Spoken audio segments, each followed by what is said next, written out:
Hi, my name is Alan Ailshire. I'm the Director of Social Media and Marketing here at the Marine Military Academy. I'm here today with Joe Palamara. He is the Assistant Dean. He's also the Head Counselor here at the Marine Military Academy. We're here to talk about the systems of support to ensure that all cadets are successful academically at the one and only Marine Military Academy. Okay. Tell us a little bit about the systems of support. Yeah, well, at MMA we want to be very proactive as far as assuring the academic success of our cadets. And what we basically do, I think is what's unique here, is that we have several elements that are in place. And one of them is basically having the parents, the teachers, the DIs, the counseling department, and the students themselves involved in planning for their success, for the students' success at this school.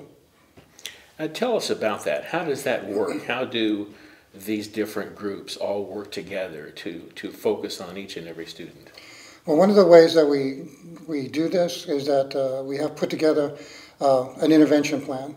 And this intervention plan basically looks at students that may be having some difficulty in certain core subjects.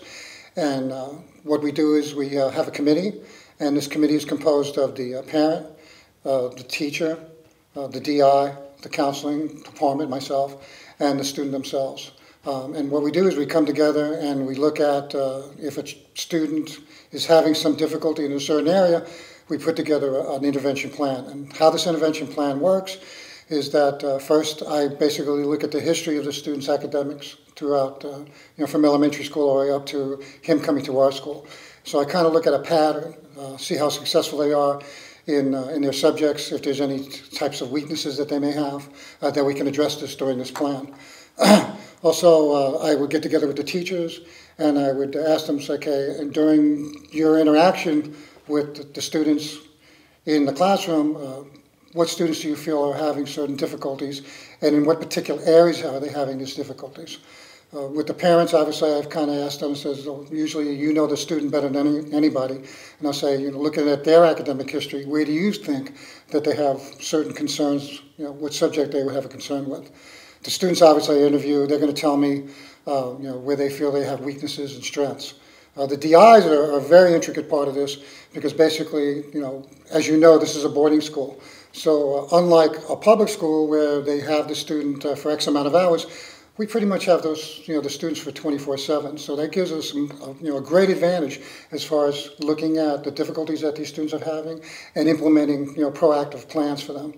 With the DIs, usually I ask them to say during what they call the CCQ time, which is study time, and that's usually from 7 to 9. I ask them to kind of monitor the kids, see if they're using their time management properly.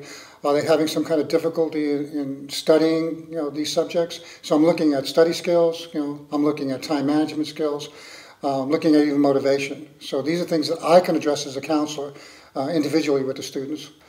Then we get together basically, and the committee basically puts together a plan. It's an intervention plan, and it's on paper. And what I do is I start off with the teacher, and I'll use math as an example. With math, we'll say, well, they're having certain problems in, say, Algebra 2, in certain elements of Algebra 2. Well, the teacher would tell me this, during the committee meeting, and we would put this down and say, okay, these are the specific objectives within that subject that they need to address during tutorial time.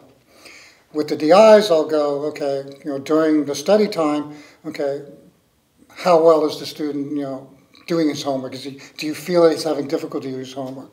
And then again, I'll say, monitor, the time management. Monitor, if he's studying effectively. If you feel that's not happening, I need to know about that so I can address that in a classroom. Basically what I'll do is I'll put a program together individually for the students, his time management. I'll look at the study skills that he may have or may not have, and I'll address these in a classroom setting. Basically, I'll give instruction on that. The parent, again, the parent's going to know, A lot of times these kids will correspond with their parents and they'll tell them, how's everything? Great, fantastic. I'm having some concern maybe in this area, and they're going to relay that to me. And again, I want their support also is when these kids go home, during holidays, sometimes they will have projects to do, and I'll tell the parents, okay, if you sense that your child is having difficulty with doing a project, let me know about it, okay, and this way I can help them. So basically what it is, it's a holistic approach. I mean, the big advantage for us, I think, is that we do have, much more time with these students. I think we have a very tight-knit, staff in regards to helping these kids. We have great, great relationship with the parents.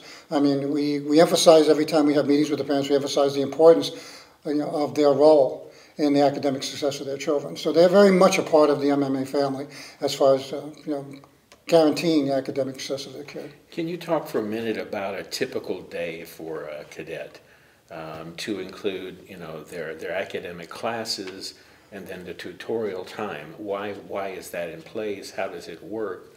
And then go back to that study time, specific time that all cadets have to ensure that they are studying, they are focused, sure, and so forth. Can you? Again, obviously, the CP, we have 6 CPs. Okay, and they're class running periods. Yeah, college prep classes, and they're running 45 minutes apiece. They start off at 8:50, right, and it ends at basically 10 to 3, okay, in the afternoon. What's important, I think, is that all the teachers basically, there's been a lot of in-services, a lot of different strategies and techniques that have been shown them. And I think one of the most important ones is being very cognizant of within the teaching, within their classroom teaching, that they look at, okay, what areas at any given day is any student maybe having difficulty with any of the objectives that I'm teaching. And basically what they do is they have guided practice. They present a lecture. They'll have guided practice where they'll, basically do some work, and the teachers are monitoring that. They'll do independent practice, and basically most of that independent practice is going to be when we look at the homework assignments. But at the end of the day, after CP6, basically from maybe 5 to 3 to about 3:30, that's going to be the tutorial time. And usually it's mandatory tutorial time, and what that means is that usually students that are having difficulty in a subject or failing a subject have to go to tutorials. However, tutorials is open to everyone. So a lot of the students, even though they're passing, they're going to afford themselves the opportunity to go to tutorials, and it's Monday through Friday. And basically during that time, the teachers are very much aware of if the student's having some difficulty in that classroom that day, especially during guided practice, they will address that concern during tutorial time. So that's one segment of it. Then, of course, obviously the second part of this is when the DIs are involved in the evening when the students have the study time from 7 to 9. The teachers, there's constant correspondence between the teachers and the DIs. The teachers will let the DIs know what the homework assignments are. They will also let them know, if certain students are having some difficulties within a certain area, subject area. So the DIs basically, their job is not to really do the work for them, obviously. It's to monitor that they are doing the work. And again, they're looking at the time management. They're looking at the study skills that these students are implementing in the barracks during CCQ, and they're basically giving this information, feeding it back to the teachers and myself if they see that there's a concern that a student may be having difficulty, and then we can immediately address that concern. So it's constant monitoring. It's 24/7. I mean, that's what's great about the school. It's just constantly monitoring the academic success. I'm also involved with the emotional stability of the students too. Again, if they're having some emotional problems, this will be relayed to me by the teachers. It will also be relayed to me by the DIs, and I can address that in a counseling session.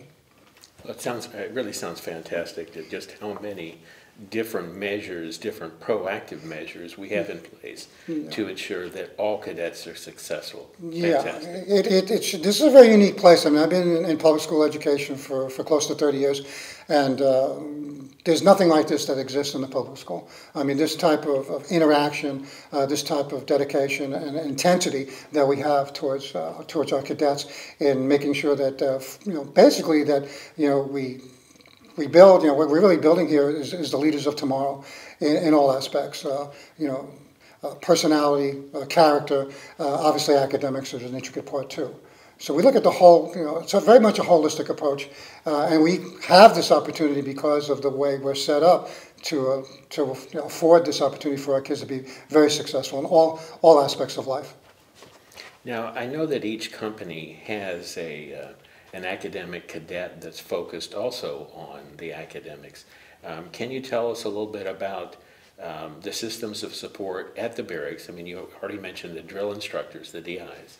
Are there, and I've talked to a number of cadets that talk about this, what are some of the other things that happen within the barracks to help cadets that have problems? And again, being a boarding school, the kids have an opportunity to form really strong relationships with each other within the barrack component.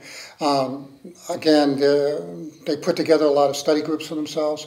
Also, there's a peer tutoring program, and what happens is that the teacher will talk to the DI and say, well, this student's having a particular problem in a subject area. We'll use math again as an example, say Algebra 2. What the DI will do is will assign a student that is also in Algebra 2, but that is able to help this student overcome some of the difficulties they're having in the subject. And it's a good system because a lot of times the kids will feel more comfortable sometimes talking to a peer about some of the problems they're having in a subject than they may, even with us, with the teachers or the counselor. So this gives an opportunity for the students to gain access to someone within their barracks that they feel extremely comfortable with, that will be there for them, not threatened. It's a non-threatening environment, and they help them overcome the deficits that they have in the subjects. So that's a very successful program. In your role, can you tell us about some of the proactive things that you do with teachers to ensure that they're up to date with the latest teaching methods, the latest procedures and so forth to focus on each cadet and to ensure that their needs are met? Yeah. We have a lot. We have a lot of in-services that we have with our teachers, and again, a lot of it has to do with looking at okay, what kind of areas do we have to address.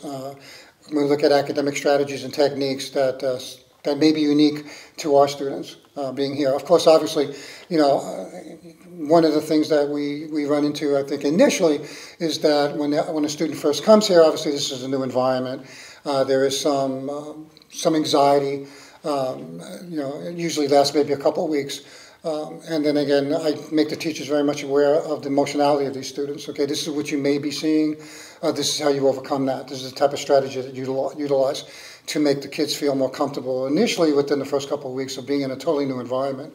The teaching strategies, obviously, we're looking at what things, we're constantly basically updating the teaching strategies. The teachers have a lot of opportunity to go to different conferences throughout the country and to basically get the tools that they need to be successful. Sometimes I'll address emotional issues with them that some of these kids may be having, and I look at it more of a counseling modality. So, okay, what kind of things can you implement? What kind of strategy can you implement to make them feel at ease, to feel them to create less stress within them? Because my philosophy is, if a student's stressful, if he's anxious, that's going to hinder his ability to perform academically, to be academically successful. So I really teach the teachers a lot of counseling techniques to use in the classroom setting to reduce the anxiety that these students may have. Okay, can you talk a little bit more about the class size and the things that, the Marine Military Academy talks about preparing kids for college. Can you talk about class size and then wrap it up by summarizing some of the things, or give us examples, or that would demonstrate that we are indeed preparing kids for college. Well, in MMA, practically all of our subjects are advanced subjects. What would be normally an AP class in public schools is our regular class. We have a lot of dual enrollment classes. In fact, we're hooked up with two colleges. We're hooked up with UT Brownsville, University of Texas Brownsville, with English and with language arts. We're also hooked up with Texas State Technical College.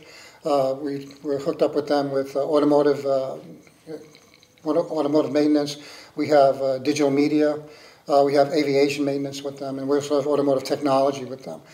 So our kids have an opportunity, since it's right across the street from our school, they can go over there for a 2-hour block, either in the morning or the afternoon, and be involved in the college experience, which is unique. I don't know of any other school, public school, that does that. They have dual enrollment where, they would basically have, while they're sitting in the high school class, they're getting high school credit and college credit, and we do have that with UT Brownsville.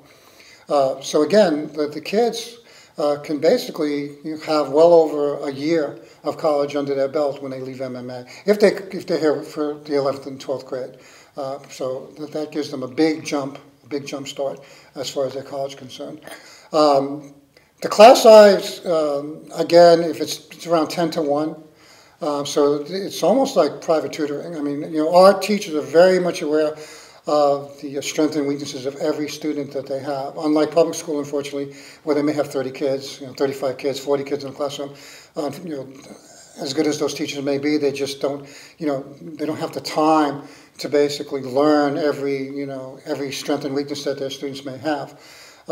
We, fortunately, at our academy have that opportunity, and it works quite well. Our students are extremely successful. When they leave here, over 95% of our cadets go to college. In fact, they go to the college that they want to go to. Within the first year, we have well over an 85% success rate for the first year of college. Most public schools, they look at maybe the dropout rate within the first year is 45%. So we're well above the state and national norm. And again, it's due to the fact of the uniqueness of this school and our ability to basically implement strategies and techniques that are extremely proactive to help these students become extremely successful in life. And most of in fact, when we have alumni weekend, we have, all sorts of alumni come back and talk about the success that they had, largely due to the experience that they had at this school. So this kind of was the springboard for them to their success later on in life. Well, Mr. Palamara, thank you so much for being with us today. And again, you've done a wonderful job in terms of setting up the system to ensure that all cadets are successful. It sounds like things are going very well at the Marine Military Academy. Yeah, I mean, it's fantastic. I mean, again, the dedication, the enthusiasm that I see with the staff and the students is to me, it's unbelievable. I've never experienced anything like this in a public school setting. Fantastic. Thank you. Thank you so much. And thank you for joining us today.